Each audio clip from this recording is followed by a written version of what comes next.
A herd of 15 4-year-old cow was valued at ₹500 per cow, were held in M Dairy Farm as at 1st April 2021.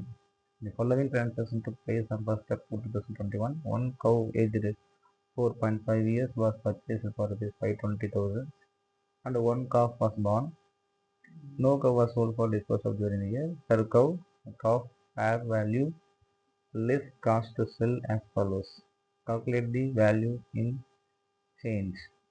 Calculate the change in fair value less cost to sell. Showing the portion attributable to physical change, portion attributable to price change. This is very easy. அதே போல் calculate the carrying cost of the herd as on 31st March and prepare the extract livestock account for the year 31st March 2022. இது வந்து November 2022 கேட்ட CA final இண்டிஎஸ் 41 agriculture சம்மு. சரி, சம்முக்குள்ள இருப்போம் நம்ம.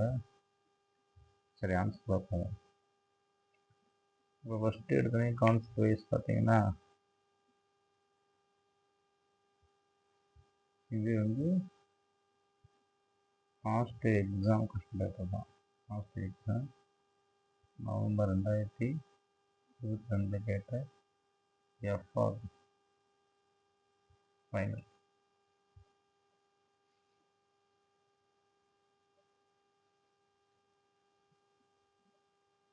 The 4-year-old cow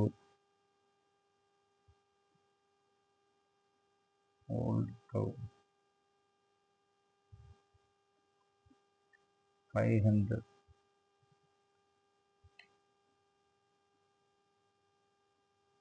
10,000 10,000 into 15 cows. அப்போ என்ன வந்துருக்கணும்? 5 7,500.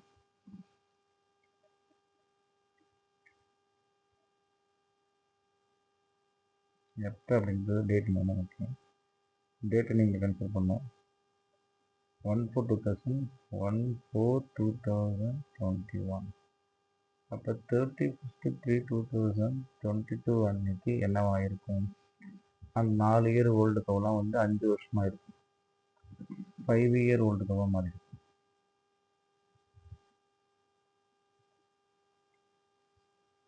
இப்போ அதோட வேல்யூ என்ன இருந்திருக்கும்? ப்ரைஸ். சரி, 15 கவோட ப்ரைஸ் பார்க்கணுங்க. ப்ரைஸ் என்னவாயிடுச்சு? அப்போ 31/3 அன்னைக்கு 5 இயருடைய க்ளோசிங் வேல்யூ ₹500.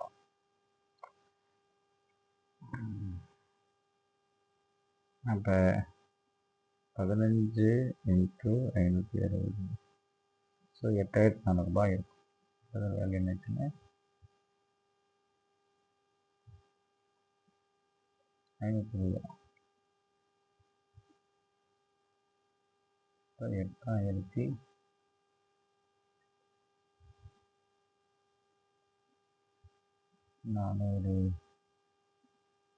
ஸோ இன்க்ரிமெண்ட் எவ்வளோன்னா 900 அப்படின்ற ஆன்சர் நமக்கு தெரிஞ்சிருச்சு.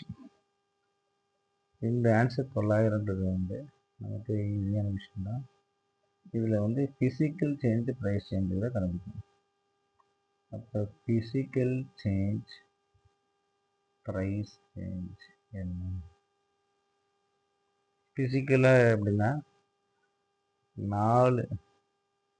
4 இயர் ஓல்டு கவோட வேல்யூ வந்து ₹5 இருக்குது. ₹500. அப்போ 4 இயர் ஓல்டு கவோட இன்னைக்கு வேல்யூ பார்க்கலாமா?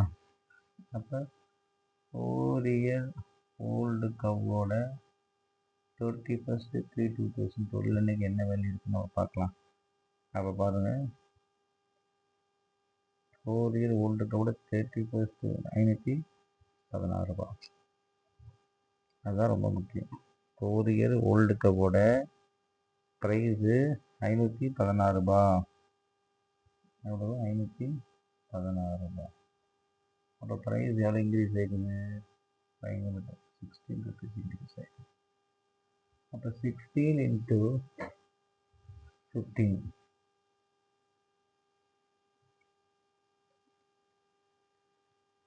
240 இதுதான் ப்ரைஸ் சேஞ்ச். அப்போ பேலன்ஸ் தானே -900 அப்போ எவ்வளோ 660. ஸோ இப்படி சொன்னால் எப்படி ஆன்சர் வரணும் எனக்கு.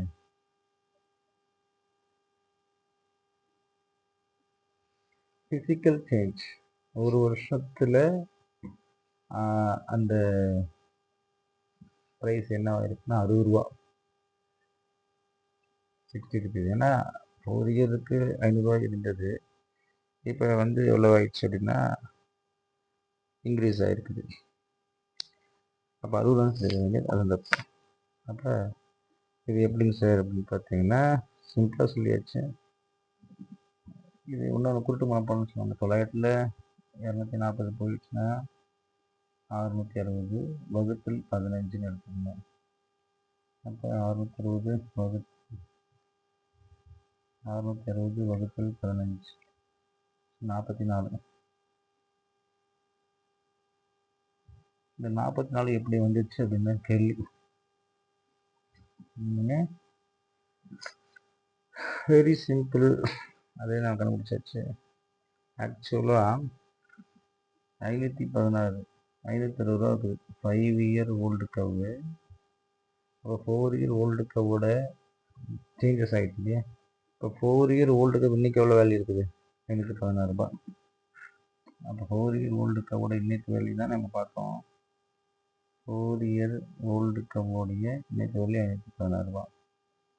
அதே 5 year ஆனதுனால எவ்வளோ வந்துருச்சு 500 ரூபா வந்துருச்சு.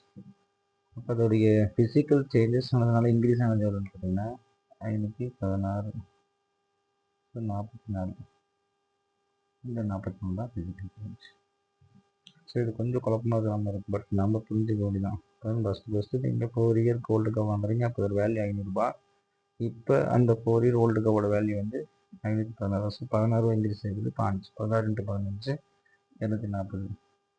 ஆனால் ஃபிசிக்கல் சேஞ்ச் அது ப்ரைஸ் சேஞ்சஸ் ஆகிடுச்சு. ஃபிசிக்கல் சேஞ்சுனா 4 year ஓல்டு கவு இப்போ என்ன மாறிடுச்சு 4 year ஓல்டு கவு இன்னைக்கு 5 year ஆகிடுச்சு. அப்போ 516 ரூபா இருந்தது, அதனால் என்னவா மாறி இருக்குது 544 ரூபா. ஸோ இதன் சேஞ்சஸ். இது ரொம்ப ஈஸி, அது பார்த்தாச்சு. ஓகே, நெக்ஸ்ட்டு என்ன, 1 cow aged 4.5 was purchased for 520. இங்கே வாங்க. அப்போ அடுத்தது 1 cow இப்போ வந்துடுங்க 4.5 year old. 4.5 year old இல்லைங்களா. எப்போ 1/10 31st 3 அன்னைக்கு ஏதாவது வேல்யூ என்னவா இருக்கும் இதெல்லாம் பார்க்குறோம். அப்போ அதுக்கு வந்து 5 வயசு ஆகிருக்கும் இல்லையா. இப்போ 4.5 வேலைக்கு வாங்கிக்கிறீங்க, 500 ரூபாய்க்கு வாங்கிக்கிறீங்க. 500 இப்போ அதோட வேல்யூ என்ன 5 years ஓல்டு கவ் 560 ரூபா. அப்போ 560 ரூபா. அப்போ டிஃப்ரெண்ட் எவ்வளவு 40 ரூபா. ப்ரைஸ் சேஞ்சஸ்ஸு இல்லை, டோட்டல் டிஃப்ரென்ஸ் இஸ் 40. அது வந்து ப்ரைஸ் சேஞ்சஸாக பார்க்கணும். 31st 3 2012 5 years 560 இருந்திருக்கு. 560. ஆனால் லாஜிக்கலாக 1/10/2008 அன்னைக்கு அது எவ்வளோ இருந்துச்சுன்னு 520. 31st 3 2022 அன்னைக்கு 4.5 கவோட வேல்யூ தான் நீங்கள் பார்க்கணும். அப்போ 4.5 year ஓல்டு கவ் 31st 3 2012 அன்னைக்கு எவ்வளோ இருக்குது 540. அப்போ 520 ரூபாயிலிருந்து 540 ரூபாய் மாறுது. அப்போ 20 ரூபா. இப்போ ப்ரைஸ் சேஞ்சஸ் ஆகுது 520 என்பது எவ்வளோ மாறுது, அது 20 மிச்சக்கூடியது ஃபிசிக்கல் சேஞ்ச். அப்போ 4.5லேருந்து 5 ஆயிடுச்சு 6 மாதத்தில். அப்போ 4.5 அதே தான் வரும். எவ்வளோ இருக்குது 4.5 540 ரூபா வந்துருக்குது. இப்போ இது 560. இந்த 540 பிரச்சனை. 540 எனக்கு 4.5 இயர்ஸ் ஓல்டுக்கு வந்து 540 5 இயர்ஸ் ஆயிடுச்சு. அந்த 5 மாதத்தில் இவ்வளோ இன்க்ரீஸ் ஆகிடுது. அப்போ இந்த 20% ஃபிசிக்கல் சேஞ்ச்.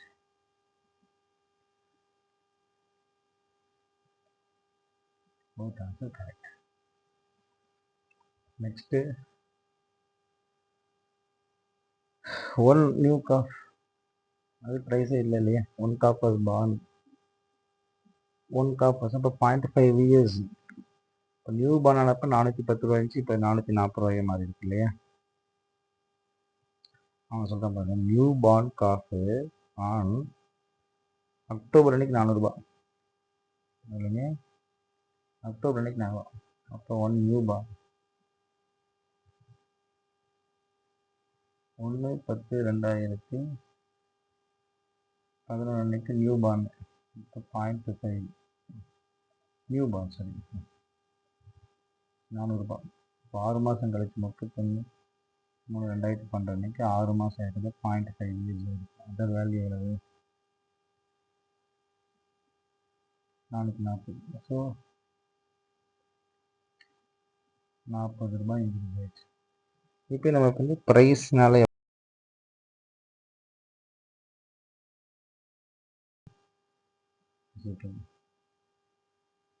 ப்ரைஸ் எவ்வளவு 0.25 440. அப்போ 31/3/2012 அன்னைக்கு 0.5 இயர்ஸ் இருந்தால் எவ்வளோ இருக்குன்னு பார்க்கலாம்.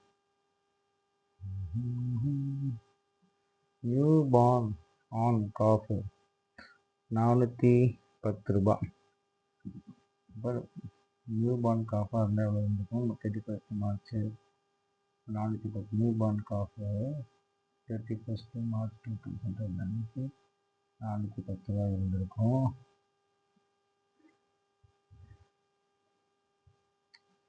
அடுத்து வந்துடுது ப்ரைஸ் சேஞ்சஸ் ஆகுது. ப்ரைஸ் எப்போ சேஞ்சஸ் ஆகுதுன்னா 31/3/2012 அன்னைக்கு 0.5 440. இப்போ 40 ரூபா வந்துடுச்சு. ஸோ ப்ரைஸ் சேஞ்சஸ் வந்து 1 காஃப் ப்ரைஸ் எவ்வளோ இருக்குது 410 ரூபாய். எப்படி நல்லா கவனிக்கணும். New born calf on 31 March 2022 அன்னைக்கு 410 ரூபாய் இருந்திருக்கும். எவ்வளவு 410. இப்போ இதோட விலை எவ்வளவு 400 ரூபா இல்லையா. இப்போ ப்ரைஸ் எவ்வளோ இருந்துச்சு 1, அதாவது நியூ பார்ன் காஃப் ஆன் அக்டோபரில் வந்து 400. அதே நியூ பார்ன் கான் வந்து ப்ரைஸஸ் எவ்வளோ 10 ரூபாய் சேஞ்சஸ் ஆகுது.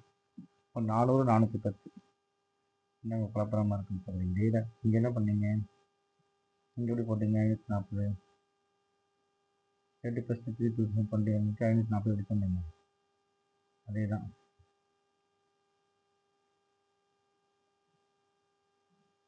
31 4.5 520 சொன்னீங்க. 540 எப்படி வந்துச்சு 4.5 year old Vasu on 31 March. அப்போ இந்த ப்ரைஸ் அந்த அன்னைக்கு எவ்வளோ இருந்துச்சுன்னா ப்ரைஸ் எவ்வளோ இன்க்ரீஸ் ஆகிடுச்சு அந்த டேட்டில் 540 எவ்வளோ இருந்துச்சு 4.5 520 இருந்தது எவ்வளோ 540 மாறுது. இதுதான் இன்க்ரீஸ் ஆகுது. அதே தான் நான் இங்கே சொல்கிறேன். இப்போ நியூ காஃபு எவ்வளோ இருந்துருக்குது நியூ பார்ன் காஃப் 410 ரூபா இருந்துருக்குது 400 ரூபா இருந்துருக்குது அக்டோபரில். இப்போ மார்ச் 410 10 ரூபா இன்க்ரீஸ் ஆகுது.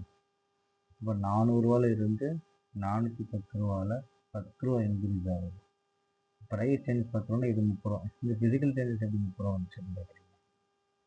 ஃபிசிக்கல் சேஞ்சஸ் 440 ரூபா.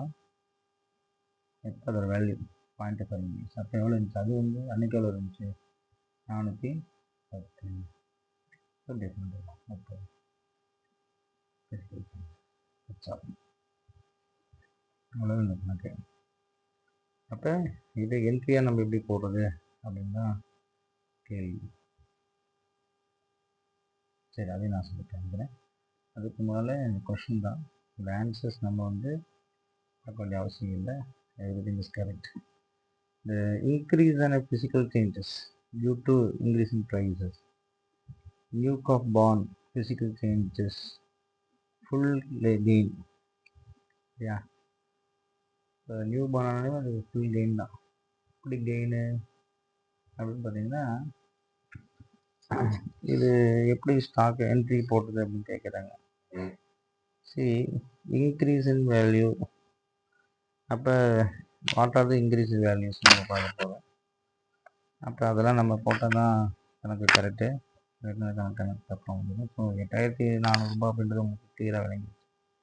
ஸோ 900 ரூபா அப்படின்றது உங்களுக்கு ரொம்ப ஈஸியாகவும் புரிஞ்சிருச்சு. 9400 இந்த 8400 ரூபாயா? எஸ், 7400 8400 இருக்குது. ஸோ உங்களுக்கு வந்து பார்த்தீங்கன்னா 900 ரூபா இன்க்ரீஸ் ஆனது தான் எங்களுடைய விஷயம். எப்படி எப்படின்னா சொல்லிட்டு ஃபிசிக்கல் சேஞ்சஸ்னால இன்க்ரீஸ் ஆன அமௌண்ட் எவ்வளோன்னு பார்த்தீங்கன்னா, நீங்கள் இங்கே பார்த்துருக்கீங்க, இங்கேருந்தே வரலாம். ரெண்டுத்தையும் கூட்ட போகிறோம், அவ்வளோதான். ஃபிசிக்கல் சேஞ்சஸ்ஸு, ப்ரைஸ் சேஞ்சஸ், இது ரெண்டுத்தையும் கூட்டினா உங்களுக்கு ஆன்சர் வந்து உட்காந்துக்கணும். 7500 8400 எப்படி வந்துச்சு அப்படின்றது தான் உங்களுக்கு கான்செப்டு இல்லையா? 560 15 560 15. எஸ், சரி, 15 கவு தானுங்க. எஸ், 15 கவு. சரி, இப்போ இந்த ஃபிசிக்கல் சேஞ்சஸ்லாம் கூட்டுறீங்க. ஃபிசிக்கல் சேஞ்சஸ் மட்டும் கூட்டுறீங்க. 60 20, இங்கே ஒரு 30, 30 40 70, ஒரு 660, 30 40 20, ஒரு 620. ஸோ 30 660 ஒரு கவுனால வந்தது எவ்வளோங்க? ஒரு கவு அதாவது 660 60 20 30. அப்போ 660 680 690 ப்ளஸ்ஸு ஒரு காஃப் வந்திருக்குது புதுசாக. எவ்வளோங்க? 400 ரூபாய்க்கு. அதெல்லாம் கெயின் தானே தெரிந்தவங்க. அப்போ அது சேஞ்சஸ் ஆகாது. ஆனால் 400 ரூபா புதுசாக வந்து எனக்கு ஒரு கெயின் தான். அப்போ கொஞ்சம் நியூ பாண்ட் கவுன் 400 ரூபா வந்துச்சுன்னா அது கெயின் 400 ரூபா. அப்போ 1060 660 680 710 710 ஒரு 400 10 711 1110. பேனா நல்லது முடியாங்க. 1110 அப்படிங்கிறது சரியான கொடை. சி, இந்த ப்ரைஸ் சேஞ்சஸ் பார்த்தீங்கன்னா தட் இஸ் ஆல்சோ 240 அப்படின்னு இருக்கு பாருங்க. 240 இங்கே 20 இங்கே 10. அப்போ 270 ரூபா. இந்த ப்ரைஸ் சேஞ்சஸ் பார்த்தீங்கன்னா 270 ரூபா. அப்புறம் 7500. அப்போ பாருங்கள், 7500 ப்ளஸ்ஸு நான் வாங்கி வந்த 500 ரூபா ஒரே ஒரு காஃப் வாங்கினேன். ப்ளஸ்ஸு ப்ரைஸ் சேஞ்சஸ் 720 ப்ளஸ்ஸு 1110 மற்றும் 9400 ரூபா. அப்போ சார் இங்கே 8400 தான் போட்டீங்க. ஆமாம், 900 தான் போட்டேன். ப்ளஸ் இங்கே எப்படி சார் 9800 ரூபா வந்து 500 ரூபாய்க்கு நம்ம வாங்கினது இல்லை. 400 ரூபா என்னுடைய ப்ராஃபிட் அந்த. ஸோ 900 ரூபா வந்துருக்கு ப்ளஸ் 700 ரூபா ப்ராஃபிட். சரி, இது ரொம்ப முக்கியமானது. ஸோ 9400 என்பது இன்க்ரீஸ் இன் வேல்யூ. சரி, கேரிங் அமௌண்ட்டு கேரிங் அமௌண்ட் எப்படி போடுவீங்க, அது ரொம்ப முக்கியம். கேரிங் அமௌண்ட் எப்படி காமிக்கலாம் அப்படின்னு பார்த்தீங்கன்னா, கணக்கில் சொல்லியிருக்கலாம். கேரிங் அமௌண்ட் வந்து 560 ரூபா. 560 ரூபா அப்படின்றது வந்து 15க்கு 560 ரூபா. கிளியருங்களா? அப்போ 15x560 8,960 ரூபா வரும். அப்புறம் ஒரு கவோட வேல்யூ 440 ரூபா. எப்படி ஒரு கவு அதான் வாங்கிக்கோங்க. அப்போ 440 ரூபா. அப்போ 440 ரூபா. ஸோ இப்போ எவ்வளோ ஆச்சுங்க, 9,400.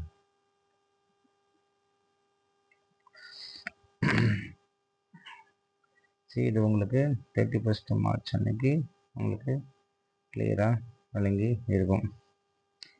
சரி, இதே வந்து லைவ் ஸ்டாக் அக்கௌண்ட் நம்ம காமிக்க போகிற பேலன்ஸ் ஷீட்டில். சரி, பிஎன்எல் அக்கௌண்ட்டில் க்ளோசிங் பேலன்ஸ் எவ்வளோ இருக்குது, 9,400. இது ஓப்பனிங் ஸ்டாக் எவ்வளோ இருந்துச்சு, 7,500. எவ்வளோ பர்ச்சேஸ் பண்ணீங்க, ஒரே ஒரு 520 ரூபா. இன்க்ரீஸ் இன் ஃபேர் வேல்யூ எவ்வளோ ஆச்சு, 2 increase in fair value 270. 2 increase in physical charges 1,510. அப்போ எவ்வளவு, 9,400.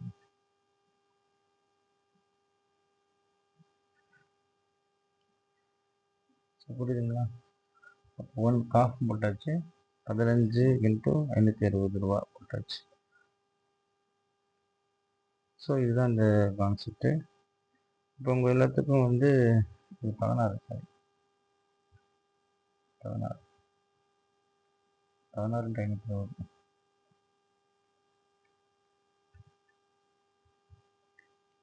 இது எல்லாத்துக்கும் க்ளோசிங் பண்ணி வந்துச்சு. That's all. இது சம்.